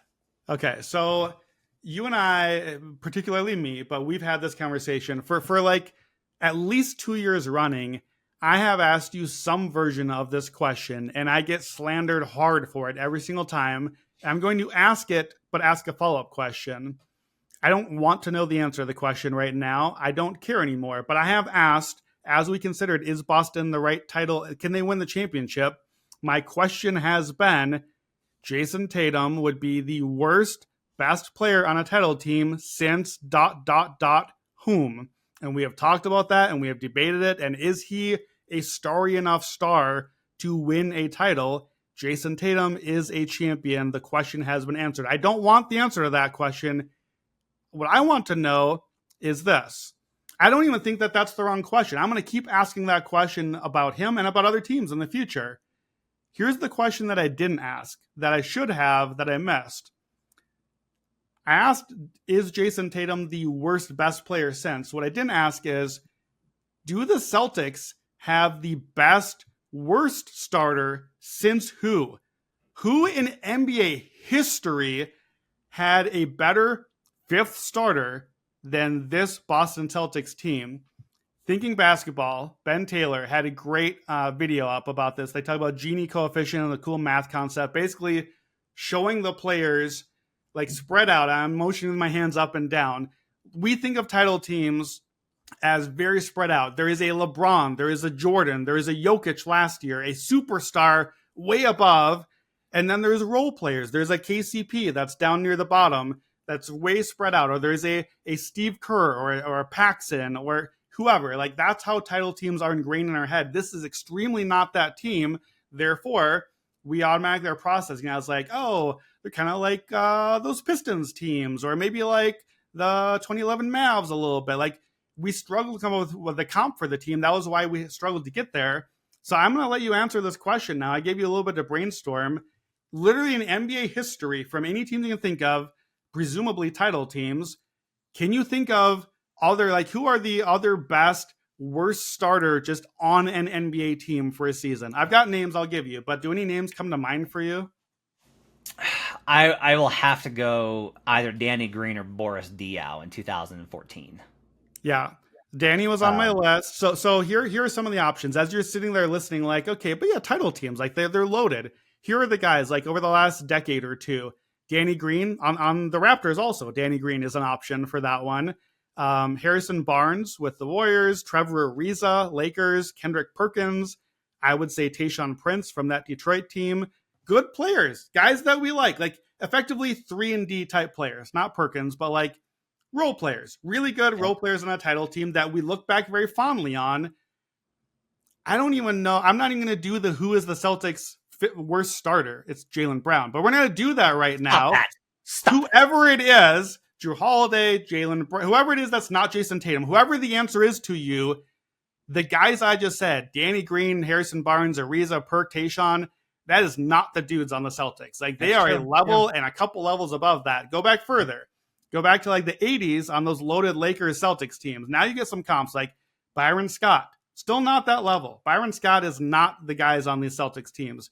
Dennis Johnson on the 86 team that many consider one of the greatest teams of all time. Okay, we found somebody. We found a guy now that maybe is a fifth starter at that level. I'm not even sure I'm saying his name right, so you can correct me. From the 73 Knicks, Dave DeBusschere. Is that how you say his name? Yeah. So, like, these are Hall of Fame guys now. Him, Dennis Johnson, Tom Sanders was on the Celtics from the 60s. Yes, I literally did until 3 a.m. the other night look back at every single title team back and look for their fifth starter. And these are the names I came up with. I think the Celtics have the best, worst starter in NBA history. Like, I think that's what the team was. And I think that somehow that mattered just as much and more than the flawed, maybe not totally flawed, Tatum best player question that I have been asking all these years. Is I think I was so myopically focused on Tatum and Tatum Brown and the stars at the top that I missed the back end of the roster that was so strong. In other words, I think like an article series that I used to do that I think I just didn't do this season is I would say, okay, who rank the number one player, like the first banana on each team. Now I do another article, rank the second banana on each team, 1 to 30. Each team has a second best player. Who is it? And I would do it all the way to third banana and look further. I think Boston has something like the 10th best number one player on a team. Quibble, whatever, that's a Tatum conversation. I think Boston has like the 10th best number two on a team, 5 to 10 range, somewhere in there. Boston has a top 3 number 3, a top 3 number 4, a top 3 number 5, and a top 3 number 6, and that's why they're champions right now. And I think that is unlike any team construction that we've seen in history. I don't know if that means that we've unlocked the formula and that's how you win now, is to have cheap Al Horford and Drew Holiday and Derek White. Like, yeah, just have all those guys. That's great. Go win a title. But I think, like, for years, my soapbox on processing basketball is, guys, it's not just the superstar at the top. This is a team game. This is a team win. We watched that. We all talked about it all the finals. We need to not forget that. We need to give Tatum and Brown their credit, but we need to give Porzingis and Horford and White and Holiday. Like, that was the strength of the team. That was their superstar, was guys 3, 4, 5, and 6 being better, I think, than maybe any combination in NBA history. What do you think? I think so. I think we're really just talking about a floor ceiling concept here, that the Celtics floor provided such an insurance for them. I think that the issue, though, is that you have to ask whether or not some other team's ceiling would have upset them, because I think the Pacers ceiling could not. I think the Cavs ceiling probably doesn't beat them. It probably stretches them to 6, but doesn't beat them. Miami, no. And then Dallas, if you want to be kind to Dallas and be like, Dallas played really badly, they could play better, I still only think they get to like 6 games. I think they only get one more game. And so I think the question just here is, it's still, I think this model is still dependent on facing teams that are built with lower ceilings. That if you play a team that has a higher ceiling, I think they're going to be able to get to, because that's part of the superstar conversation too, is the superstars play so awesome that raises everybody up to that level. And they really didn't face anybody that could do that, because like, I think Luka's that level of player, but I don't think that Luka's play style allows it versus this matchup. Right? Like, that's part of the combination here, is not only were the Mavericks not good enough, but the Mavericks play style meant that they could never find a ceiling. It was the exact opposite versus the Wolves. There's a reason that Luka looked the best of any round in the playoffs versus Minnesota. And you're right that they could have won, the Wolves could have won a lot of those clutch games. But the reason that Luka looked so amazing is because the way that the Wolves defended meant that Luka could find that ceiling and look like that level of best in the world. We're running long. I like the question that you have here about the future for Boston. Let's do that real quickly, and then we'll hit title odds on the way out. Okay. All right. So I got 3 more quick bets for you here that will give you a line, and you can give me your position. Over or under 4.5 total NBA finals for the Jays in Boston. So it's the Luka question again. We got 2 already. We're in on 2. Over under 4.5. Under, hammer it. Under all day. Wow. Yeah. Because of Jaylen Brown leaving? Yeah. That's like a huge factor in this, is like, it's, you've got this combination. They had this moment, and that's awesome. Kyrie Irving won a title and then immediately wanted out of the Cavaliers. Like, he wanted out that summer, the 2016. He was like, okay, we did it. I want out. They waited a year, and then he was gone. I'm not saying Jaylen is Kyrie, but I will say that Jaylen and Kyrie are like very close, and like they have like a really good relationship, and they think similarly in a lot of ways. So I do think that like eventually Jaylen's probably going to get like tired of a lot of things. Like, he's going to grow in different ways and change, and the title does change things. Like, the disease of me is a real big problem. And so even if it's not that, like, Horford's going to retire, keeping Holiday as he gets older, that becomes a conceptual issue. Porzingis' injury history also being an issue. I don't see like Sam Hauser, Peyton Pritchard, Luke Cornett, those guys, Xavier Tillman, stepping up and becoming as, like, we talk about this model of the starting 5 all being that good. Those guys aren't as. And so even if they replace them, I don't know that there's like a lot of room for that. Brad Stevens did an amazing job this year. He got the right set of circumstances where Dame wanted out of Portland. Miami overplayed their hand. the Bucks were willing to make the move, and the Bucks were willing to trade Drew. Yeah. Like that sequence had to happen for what happened to occur. And so I do think that like Luka is going to be in multiple finals because this league has always been ruled by the best players, and Jason Tatum is awesome. I love him, and I wish that we didn't have to have this constant like, well, but he's not. That's not fair to him because of what he's accomplished and how good he is. Yep. But he's not, and that does wind up, I think, influencing this conversation. So I'll definitely take the under on 4.5. Okay, related, and I'll give my perspective quick too. I think I know your bet on this one already. Number of NBA championship for the Jays. And here's my odds. 1 championship, they're at right now, plus 160. 2 championships is plus 125. 3 is plus 400. 4 or more titles together is plus 1,800. I assume you are on 1 here. Are you taking the plus 160 on this was it? Yeah, I'll take plus 160 on that. I wouldn't bet 0. I'll tell you that. Like they could go back to back next year. No. The one is including the one they just got. Oh, okay. Then I'll take the 2 at plus 125. Okay, so one more. I don't want them to not win ever again. I don't think that's because I'm assuming a lot of stuff here. Like Jalen may not get to a point where he wants to leave. He may just be like, no, like I love this team. I love this franchise. Boston, for all of it, my problems with the fan base, etc., is still home, and I want to stay here. I don't like to project the history of other players onto certain guys. That's a mistake that and like I've done that before. I don't think Harden is like Luka plays like Harden, but he's not Harden. And so like Jaylen Brown can be like Kyrie, but not be Kyrie. And so he can make his own decisions. I think it's possible enough with just how the NBA works that this is the right move. But I think that if I had to bet one of those, it'd probably be plus 125. Plus 160 for 0 more is probably smart just from the perspective of it's really hard to win a title. Yeah. But I will say that like plus 125 is probably what I think is the best number there. Yeah, I think for me, like I've talked about this before, I think Boston is shaping up a lot similar to the 20 years of Spurs dynasty that we got. Like I think that Boston's biggest strength in the last 8 years and still going forward is they're just going to keep getting to the final table. They're going to be back in the conference finals again and again, and they're going to keep having chances. And like, I think that's kind of, we're on the same page here is like, I don't know that I'm with you on, I don't know that I'm with the general conversation right now that this is like an all-time great team. And like, I need to see, maybe they will be in hindsight. I need more than 1 year to get there. I need to see them beat some of these top teams, just like we said about Denver last year after their run also. But to me, I like both these questions are framed around the Jays. We know my skepticism with one of them. We won't get into it now, but my position on this being about team means I also have to understand that Drew Holiday and Kristaps Porzingis and Al Horford, those guys are on the wrong side of their careers and going to only get worse for the team. And I'm counting that as a bigger factor than, quote, the Jays as 2 superstars. I think that is a very wrong way of framing Boston as the Jays, even though it's what we do, even though it's what I'm doing. I don't think this is a 2 stars team. I think this is a 6 stars. That's the star team. And like Derek White's going to have to get paid, or he goes, or Brown goes, maybe. Like we're going to get there eventually. So I think the star part of the team I have to be careful about. My last Boston question, over under, and this is not in Boston. This is just, however, over under 2.5 rings for Joe Mazzulla in his career.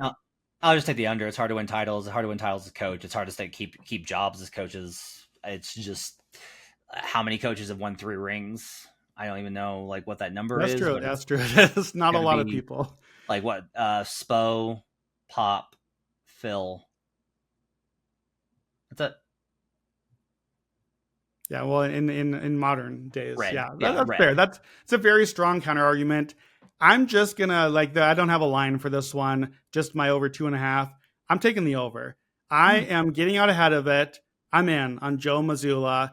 I smell a faint whiff of early Eric Spoelstra when he was with that Heat team, and then we were like, "What is going on? Get rid of Spo. Bring in a real coach. We got to get this team a title." And he was doing stuff different. And now he is the gold standard in coaching. And like that is too high of a bar to put anybody to. I think Mazzulla has done stuff different. And like, look, they didn't even really get tested in the playoffs. Can he answer the questions? We don't know. He didn't have to answer questions. Right. They were so good, they didn't have to answer them. But you get credit for being so good. You get credit for doing the things. And like, he really won me over. He got the team to buy in. He got them to believe in here's what we are. We shoot threes. We go hot and cold. We're sticking with it. We give up the layups on defense. Like, they knew what they were as well as anybody. And that's coaching to me. And I'm in on the Joe Mazzulla experience. Shocker. The math guy loves the guy that's beholden to math. Like, that's a real plot twist here. Let's talk about the real quick on the way out here. Let's talk about the 2025 title odds. So, I'm doing an article that grades the prices on all these teams. I'm going to grade them all. And I don't necessarily know that there's anything that I want to bet right now. And usually I have bets that I want to get in on for next year. And I look at the board and I don't really want them.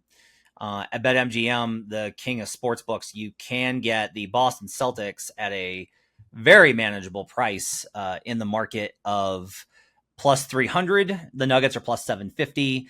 The Nuggets have moved to 850 in the market in some places because other books have taken money on Boston. There's a plus 290 on Boston in the market. Mavericks plus 900, Wolves plus 900, Thunder plus 900. So Mavs, Wolves, Thunder all at 9-1. Bucks 10-1, Sixers 14-1, Knicks 16-1, Clippers 25-1, Suns 25-1, Warriors 30-1, Heat 35-1, Lakers 35-1, Cavs 40-1, Grizzlies 40-1, Pacers 50-1, etc. We've talked about this. If you're going to take a long shot, you need to have somebody that you think can actually that will win the series 35 plus percent of the time, I think, is like where you want to get to. Like, that they can actually win the series that you think it's going to get to. It can't just be like, well, if everything goes right, the Pacers can make the conference finals, and then I'm going to have to pay minus 1,000 on the Celtics right, in order to hedge out of this. So it's got to be like a reasonable one, especially if you're going to tie it up for that long. I always do this where I want teams with runway. What are teams that have the ability to reshape their roster and look incentivized to do so? The teams on that list for me this year are, I think the Houston Rockets are big game shopping, and they'll have a lot of internal improvement. I don't necessarily know, though, that they pass that test of if I got the Rockets in the conference finals, if I took a ticket on the Houston Rockets to win the West, let's not do the title. Let's just do to win the Western Conference. And I got to that point and I took the 55-1 on the Rockets. What chance do I give the Rockets versus, let's say, the Nuggets in a conference finals appearance? And it's like, no, I think the Nuggets are like minus 325 in that series. So I don't want that. That to me is like a good example of this. But we are back once again, Brandon. The Memphis Grizzlies. We will not have to worry about Steven Adams getting hurt because he's gone. They're going to add a center somewhere. Now, maybe Donovan Clingan, which is going to make me be like, oh, God, why? They're trying to trade up, to get Clingan. Still going to have Ja, Bane, Jaren Jackson. I thought Taylor actually learned a lot last year about what he needs to do. Marcus Smart will be back healthy. They will probably add guys. They are looking to trade some of the veteran or the bench guys for veteran help. I think there's a good opportunity for this team to improve. I like Memphis a lot next year. I probably will be betting their Western Conference title odds next season. The Sixers and the Bucks are the two teams that I immediately looked at and were like, oh, those are good prices. I get 10-1 on the Bucks, and I get 14-1 on the Sixers. I can't do this with the injury problems. I just can't. And for me, it's not just the injuries. It's injuries on Joel. Same reason with the Clippers. Can't bet them. Injury issues. I will not do this again where I have a ticket tied up all year watching this injury report and waiting for these news results. If they are healthy, I'll bet them then. I'll just lose the EV on it. I'll lose the big juicy 14-1 and just bet them later. It's fine. The Bucks is quite simply just Doc Rivers as their coach. I will not bet the Bucks with Doc Rivers as their coach. It's not that I think Doc sucks. I think Doc's going to probably have them win 50 games. They're going to be better. My big cap on Bucks last year was a combo of the overestimation in the market, plus I really faded Adrian Griffin. Doc Rivers is not a problem solver in the playoffs. I don't want money on a Doc Rivers team to win the title because of how the playoffs go. So for me, it's like Memphis. The one I will mention, though, is I'm probably going to bet 16-1 the Knicks. I think they have the ability to add a star player. I think they're going to continue to look for that with Julius Randle. I love the way that their team is constructed. The injury stuff is real with Tibbs for sure, but also like they were right there. They did get bad injury luck on top of the Tibbs stuff. So for me, the two are Memphis to win the West and the Knicks to win the title. Yeah, that's interesting. We came up with a lot of the same teams here. I think like Boston is the right favorite for sure. I think Boston, I would consider Boston versus the field in the East. You can get that at plus 125. And I believe that Boston is the right favorite, but I also believe that Boston got the very exact perfect matchup from the West and probably would not get such an opportunity again next year. So a different sort of challenge, whoever that might be. If I want to bet Boston, I'd be more inclined, even though it's not much of a payout, to take the East odds. I just don't need it. There are going to be other chances, and there might not be. I said before the start of the playoffs and throughout, like when you and I talked, like I was like, well, I'm looking to bet Boston, like they're the team. And I ended up never betting them until we actually got to the finals. And then I even had to hedge out a part of that too. Like I missed it. I waited for there to be the opportunity and we never got it. Like Boston never got challenged. So there never was a spot. Oh, well, you can't win every bet on everything. Like I think you have to be okay missing it. I think the Boston number is too short to bet right now, where it's on my most optimistic view, I can get to plus 300 for them. I think that maybe can be viewed as a fair number, but I'm not looking to bet fair numbers 12 months in advance. Like I'm grabbing it if I need it now. There will be chances later. I think Denver in the West is somewhat similar by how I have it. I would say that like, so on the odds you listed, effectively you had, what was it? Mavericks, Timberwolves, Thunder are all basically tied in odds at BetMGM. That's interesting. More interesting to me is that the Nuggets are barely ahead of those three teams. That's wrong to me. I do not have the Nuggets barely ahead of those three teams. Now, here's the question. Does that mean bet the Nuggets, or does that mean that those three teams are all a little bit overpriced? I think it might be the latter. So I'm not sure I necessarily see Denver value. I will throw this to you. I looked it up for you. Boston versus Denver in the finals, 9-1, baby. It's all set up for you. So I do. The narrative, the writer in me sees the end of a trilogy where we didn't get Boston, Denver, but we got Denver. And then we didn't get Boston, Denver, but we got Boston. And like, it feels like we're building toward finally getting the title fight, that, you know, like the big prize fight that we've been wanting. I don't know that we need to bet it yet. Like you should not be betting the favorites 12 months out. That's just never going to be the right strategy. I had a note about Philadelphia. I like their runway, like you said, if they get a top free agent. I don't like that they apparently have talked enough about Paul George before we're even allowed to talk to free agents to now be out on the Paul George experience. I don't even know how that's possible, Matt. We can't even talk to them until July 1st, but I don't like that as much. I think with a Paul George or a type of player added to the roster, I could get there on like plus 800 for them, implying value on plus 1400, but I had to get the free agent. We might not get the free agent, and I also still have to deal with all the injuries and the Embiid and all the. I don't need a Philadelphia ticket. I have better things to do with my life. I will figure that part out later. I am ready to get hurt again. Give me the Grizzlies. That's my ticket. I want the Grizzlies. Look, there's no Steven Adams. I want there to be a good center. I need that for the defense. I don't think that that's Jaren Jackson solely as center. I think it's not going to go well. Here's where I'm at. I haven't thought that much about it. Grizzlies are 25-1 to win the West. They're 50-1 to win the title. If I'm right that we weren't really wrong about the Grizzlies this year, we just were, I don't think a year early. I think we just got the injury bug and everyone got hurt. We need to replace Steven Adams. We need something there, but I kind of trust Memphis's front office to get there. All the stuff I liked about them is still there. It's all there, just not injured anymore, but they're being priced as the 9th best team in the West, below the Warriors, below the Lakers. What are we doing? There's no reason they're not the Thunder or the Timberwolves. They just weren't healthy enough to be the Thunder or the Timberwolves this year. They're that team. They should be in the group with the Mavs and the Thunder and the Timberwolves. I'm sorry, we're going to have to bet more money on the Grizzlies because they are being priced incorrectly. That's my team. Let's go. Let's go. Right back at it. Let's get hurt again. All right. One last thing on Denver. I will just tell you, if I told you that Kentavious Caldwell-Pope was not on the team next year, would that change your opinion of? I am leaning that. I mean, probably because you've said so. That worries me. I need some answers, because I'm already a little worried that I didn't feel like we ever really got the sixth man answer this year. And if we're losing the fifth man too, we are running short on bodies. If I told you Christian Brown was the starting 2 guard for the Denver Nuggets, would you still want this price? Nah, I mean, I don't want it right now. I for sure as heck would not want it then. I will say this. He's imaginary. I don't know if he'll even play basketball again. But I saw, like, I'm out on my stupid Bulls and their stupid trading for Josh Giddey. Whatever. But if Lonzo Ball goes away and ends up the KCP replacement in Denver, I will run to get a Denver ticket at that point. I would love that fit. That would be awesome. If he can play. All right, that's going to do it. My thanks to David Payne. This is a very long episode. Thanks for joining us. You can catch Brandon in the Action Network app at Wheaton Brando and on Twitter.